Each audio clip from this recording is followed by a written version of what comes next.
Guys, I'm in a bind. I'm in a pickle. I've been wanting to do a Tim Pool video for you guys. Um, but every time I open up Tim Pool's page, I am overcome with despair for a number of reasons. The first of which is that despite posting once a day, Tim Pool's videos get between like 500,000 to 1,000,000 views, which is pretty fucking impressive, especially lately. As the culture war ramps up, he's only grown more relevant. At this point, I wouldn't be surprised if Tim Pool was getting about the same general ratings that you would expect from a news station. Yeah, this isn't his only channel either. But the other issue that I really have, and this is the real one, of course, is that every Tim Pool video is so wrong and so boring. I don't know how he makes these videos 25 minutes long without jokes. I don't know how that's possible. Because he's not funny, and he's not intelligent enough to synthesize new information. What Tim Pool does in every single video that he does, is he just collects a couple of news articles and maybe a few tweets, and he reads them out loud. And then in between them, he will say, anyway, this is why the leftists have lost their mind. This is why the Democrats are losing. This is why Trump is winning. And then he continues on with the next point. And that is every single video that he does. It's extraordinary. Now, I wouldn't be impugning Tim Pool more generally if it weren't for the fact that, in addition to him being boring and a sycophant, he is also a liar. He lies constantly. Everything, in fact, I bet you that if I went through every video that he's made in the past month on this channel, I would not be able to find a single one which did not have at least some kind of factual error, or at the very least an implied statement which can be demonstrably disproven. Look at this. I want to talk about the Tim Pool Grift. That's not Tim Cool. He's a Tim Fool, okay? It ain't cool to be Tim Fool, all right? And if I make any similar mispronunciations over the course of this, I hope you can all mentally reframe it in that way. Let's take a look at this, folks. Oh, wait, we need to set the narrative, okay? So you're Tim Pool, okay? You covered the Occupy Wall Street protests. You weren't very heavily politically leaning back then, but since then, you've been really, really far right. You've been moving farther to the right with time. And people lie about this. People are like, he's just a disaffected liberal. Dude, there are literally pictures of like Tim Pool hanging out with neo-Nazis. Tim Pool defended Lauren Southern, saying that like she and the other people who were keeping the migrants from coming across the seas were defending their culture. You could, I mean, if I wanted to, and I don't want to, because he's a very boring man, I could like dredge up a fuck ton of information that indicates that he's been supporting white nationalist talking points for literal years now. But the thing is, and this is, I'll give him the benefit of the doubt here, Tim Pool is an idiot. He is very stupid. At least everything that he's ever done has given me an indication of that. I think that he is a good businessman. I don't deny that. But when it comes to his actual ability to interpret political information from the Occupy Wall Street days all the way up to today, he is just not very bright. You can take a look at his debates with David Pacman and Sam Cedar. When that guy actually sits down to debate somebody else, the results are extraordinary. He is really genuinely not that impressive mentally. And because of that, I'll give him the benefit of the doubt. Maybe Tim Pool doesn't realize that he's super far right. Maybe he actually does think, like, you know, maybe how Sargon maybe actually genuinely believes that he's like a liberal or something. I have no idea. I genuinely do not know. But let's focus a little bit less on the intent and focus a little bit more on the videos. See, the thing that I wanted to talk about to you guys was the DNC versus the RNC. Was it this one? It was this one. See? So this was from a an ABC News poll where they took a look at the responses from the general population to the RNC and to the DNC. It's a wonderful little infographic. We can take a lot of interesting information from it. So first of all, and this is a fact of the matter, the DNC got a better ratings than the RNC. Check it out. There we go. Biden went 23.6 million to Trump's 21.6 million, a difference of about 10%. So, is that especially important to me? No, not particularly, but it is information that'll come in handy in the future. So, let's take a look at the responses to the presentation of both of these conventions to the average American. So, did you approve or disapprove of what the Republicans or Democrats said and did at their convention? Well, 59% of Americans disapproved of what the Republicans said and did, whereas merely 42% disapproved of what the Democrats said and did. If you take a look at the respective proportion of Americans' responses to the DNC and to the RNC, you can see a pretty clear picture that's reflective of a fact that Republicans will lie to you about and try to make you forget nonstop. And it is that there are way more Democrats than there are Republicans in this country by a pretty large margin. And Trump has not brought new Republicans to the party. He just hasn't. He's consolidated the existing party, but he has not led this massive swell. I mean, you can look at it right here. Hold on. Membership. Republican Party. Membership in 2020 is about 33 million. Democrat parties is nearly 46 million. 33 versus 46. It's like 30 to 40% more. I'm not going to bust my brain doing the math right now. Yeah, Wikipedia, Andy. Well, you can source the Wikipedia numbers. Now, the difference in membership here is not perfectly reflective of the general public support. There are arguments that can be made that the Democrat numbers might be a little bit more inflated from old participation, or because of the states that allow for you to vote for whichever party you want in the primaries, meaning that more people are incentivized to register as a Democrat than they are Republican, blah, blah, blah. But the answer here is largely still pretty simple, and it's that the only reason the Republican Party is still viable in general elections for the presidency is because of the Electoral College and gerrymandering. And it's that simple. It really genuinely is that simple. In a fair, straight fight, 100% voter turnout, a Republican would never win the presidency again. It would never happen again. It wouldn't happen. And when you're small, like the Republican Party is, when you're on the back foot, what you have to do, and what all of your sycophantic dipshit demagogues have to do, is you have to use your channel as a non-stop 24/7 hype machine for the party. There's no room for nuance. There's no room for contention, disagreement, or party fractures. Everything, everybody has to come together, because the alternative is complete political irrelevance. Complete political irrelevance. And I bring us now back to Tim Pool. Tim Pool has called himself a liberal who is merely criticizing the Democrat Party for pretty much the entirety of his channel. That has been his narrative. Now, I want to look through some of these titles, and we can see, are these the titles that a Republican would write? Or are these the titles that a Democrat who is critical of the Democratic Party would write? Kanye West just nuked the Democrats from orbit. Trump may be secretly winning and the Democrats are getting stared. Trump just refused emergency requests to pay for leftist riot damage. Mail-in voting is backfiring on Democrats as voters get rejected. Dr. Fauci claims Democrats destroy... By the way, in case you're curious, most of the information presented in these thumbnail titles is either misinformed, misleading, or factually incorrect. Destroying NYC is model of success. Indictments loom for Obama administration as Durham probe nears completion. Ah, yes, the indictments of the Obama administration. Biden just made Hillary's biggest mistake and will regret it.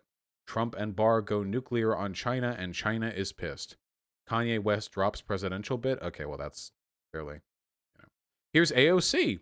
Defunding police backfired. Activists beg for policing to return.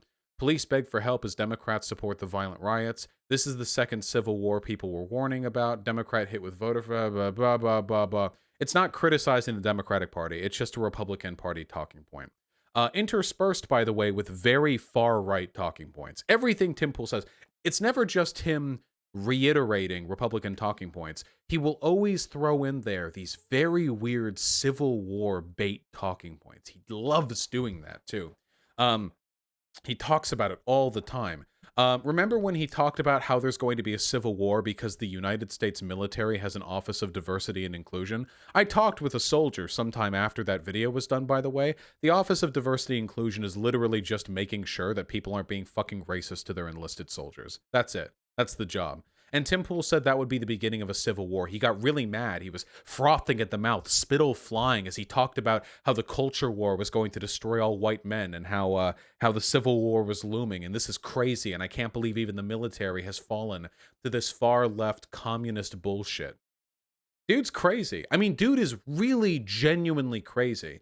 If I assume sincerity with his positions, then what I would say is that Tim Pool has been far right for a long time, like a long time, but he's stupid enough to believe that it's totally normal and liberal for the things that he believes to be liberal positions, and that only now is he beginning to resolve the antagonism between his actual far-right beliefs and what I imagine is his long-standing emotional belief that he is what liberals should be. The reason I'm doing this, the reason I'm talking about this, is because of the most recent videos. RNC viewership hit 6 times more views than the Democrats. This is a 27-minute video.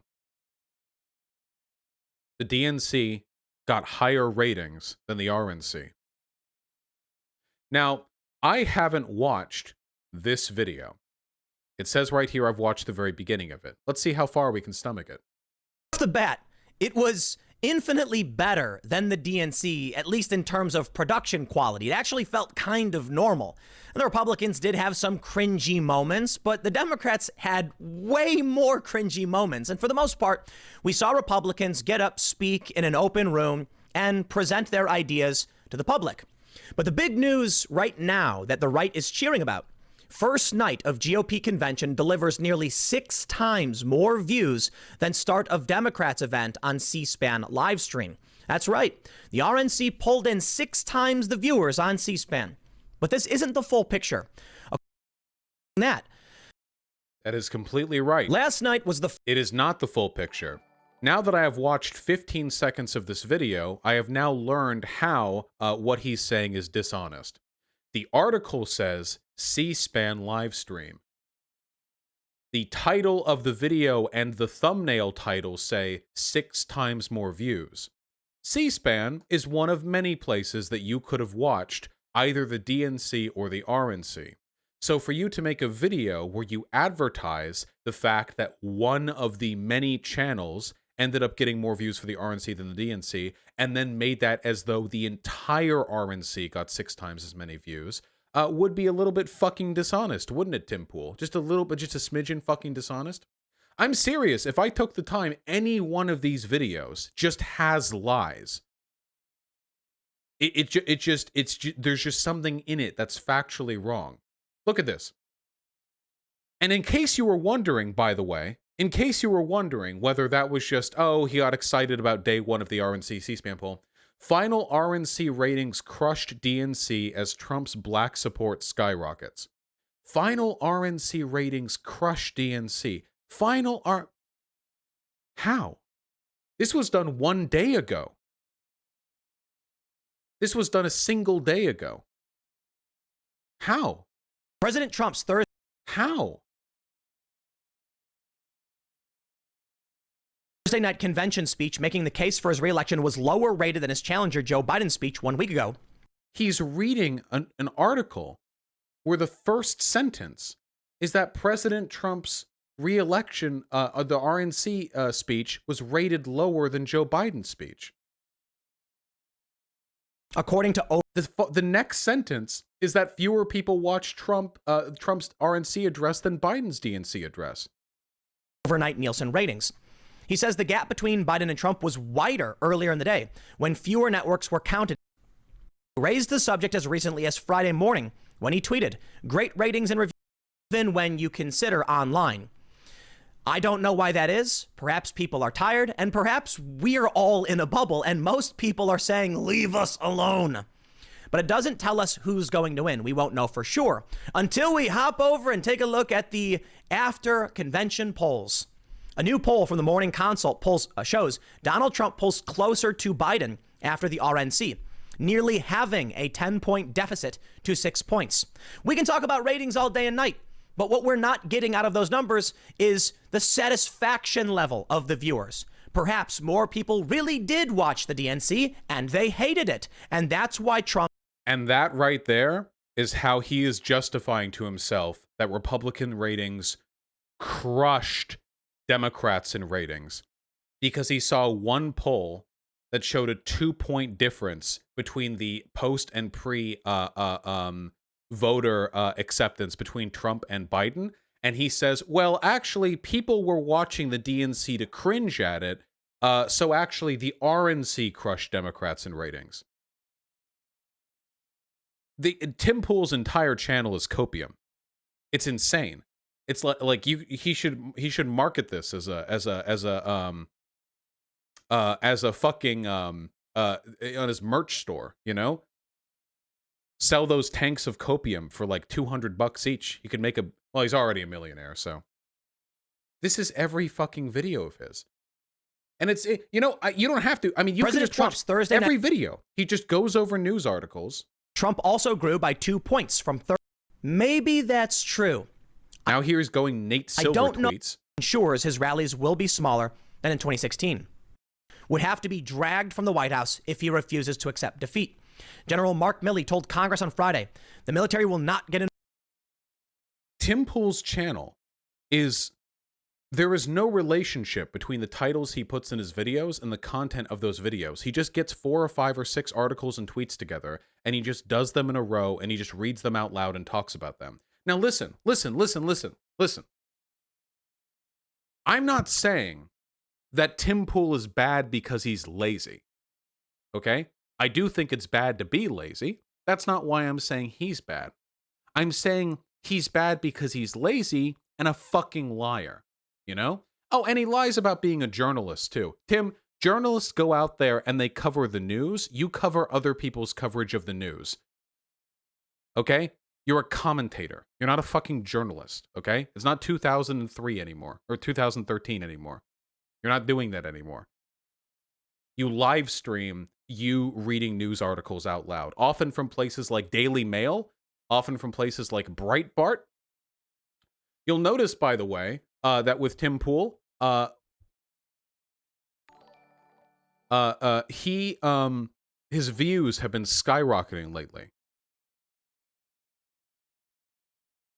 500,000, 700,000, 600,000, 800,000, 700,000. Insane views, by the way. This is of one of his 3 channels. The other channels get comparable viewership. He is massive. And do you know what demarked the change? That one, that gap between his previous viewership and his current viewership? Trump's second term agenda is enough. I now plan to vote Trump. As of right now, do you remember that Trump 2020 campaign checklist that I went over on stream that was hilariously stupid? That was filled with vagaries, things the president can't actually do, and things that are outwardly bad. This is Tim Pool pretending to be so impressed by these things that he says, I will now vote Trump. Up until this point, with all the hundreds of videos he's done where he does nothing, but promote Republican talking points, all the hundreds of videos he's done where he's went farther than Republican talking points, where he's advocated for preparation for a civil war between the woke communist cult and the real silent majority of America, real fascist rhetoric. Now, on August 24th, 2020, he finally steps up and he says, I am a Trump supporter. See, look at that. Even liberals are voting for Trump. Ha! The Democrats must really be losing a hold on their constituency. I can't cover Tim Pool videos because Tim Pool is so boring and so derivative that I might as well just comment on the events that he's dryly reading articles out loud of. Why would I ever go to him to get his coverage of it? Why would I sit through a 30-minute video to listen to him read an article out loud just so I can get 2 minutes afterwards where he talks about how this means the Republicans are winning and the Democrats are losing? Yeah, he reads them out loud because his fans can't read. Yeah. Tim Pool has a phenomenal grift going on, and I wish I could copy it. I really genuinely do. I really do. Tim Pool is the most successful iteration of the model of what I do. He doesn't live stream most of his video coverage. He just records it offline. But he and I do very similar things in the sense that we have largely unedited coverage of events or discussions that we then break down and release frequently for the audience. The issue is, yeah, I haven't taken the dumb fuck pill. I can't do this, guys. I can't do this. I can't lie about my political beliefs. I can't lie with every thumbnail. I can't lie about the contents of the articles and tweets that I read. I can't do it. I can't do that for you guys. And what's more, I can't be an uncritical cheerleader of my party. For all of Tim Pool's criticisms of Trump, you know what they amount to in the end? Jack shit. Nothing real, nothing substantive. Nothing. Just, well, he, behaves unpresidentially, and I wish he'd focused more on this issue. The minor stuff that people like Sauger do to make you think they're giving a bipartisan criticism when in reality they're spending 98% of their time levying their criticisms left. But I can't be that for Biden. I can't do that. I can't be a cheerleader for Biden or for the Democrats. I fucking hate the Democrats, and I fucking hate Biden too. And because I have integrity, I can't build a channel around trying to, build an audience of hashtag resistance, K-Hive Democrats who I will slowly try to radicalize to the far left. I can't lie like that, Tim Pool, maybe I'm being a little hard on Tim Pool. Tim Pool is very, very intelligent in how he has manipulated the algorithm to his favor. He is very, very intelligent in how effectively he has managed to make a profit off of his apparent political ignorance. But I think that might be the limit. That might be the boundary right there. That might be the border. I don't know how to cover this fucking guy. I genuinely don't. What am I supposed to do? I think the best thing I could do is cover segments from his podcast, but he doesn't do his podcast anymore. Not the podcast, that live stream that he does with the other guy, because that guy ended up leaving. So he doesn't even do that anymore. It's just him, just alone in a room with a beanie, hiding underneath it, reading Daily Mail articles and talking about how the woke cult is trying to destroy America. Is it Tim Pool, or does he have a good marketing / SEO guy working in the background? With the money that Tim Pool makes, I imagine he has quite a few marketing guys working in the background.